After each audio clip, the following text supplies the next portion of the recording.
Yeah. So I do want to unpack like some of the things that came up from your discussions with Pamela and your ideas and stuff, and see how those played out.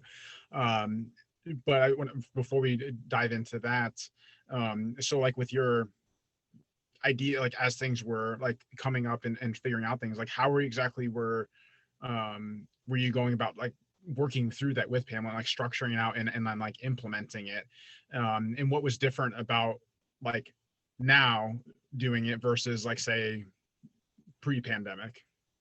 Um, so I mean, I guess the thing that she, I don't know, what she did the most was she made sure I have a problem like delegating things. I like to do everything by myself.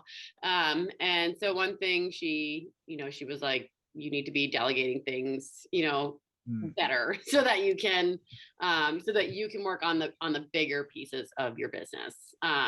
And a lot of the things I was doing was just, because I'm comfortable doing it. I know the way that I do it works. So she, you know, helped me be accountable, right, to putting everything into a plan where it can just be picked up by anybody, and like systems, right, having systems in place where anybody can pick that system up and just run with it. So I mean, I don't know that that really answers the question, but that's like, I guess, what comes to mind first. Of I wasn't able to move on from where we were at until I got my plate emptied, mm, delegate, have that accountability of a coach, right? Making sure that I wasn't doing all the things so that I could, work on pushing us through COVID.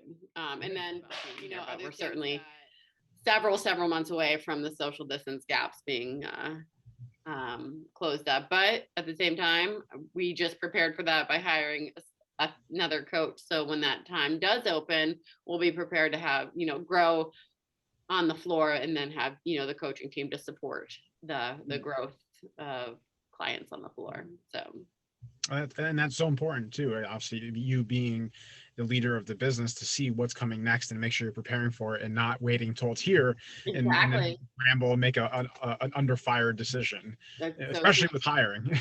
Yeah, that's so true. And that's the same thing. I mean, that's the same thing with the move, right? You have to be 10 steps ahead. Like, you have to be like, what's happening right now? Okay, is it working? All right, is it going to work 3 months from now? And if not, what are you going to do?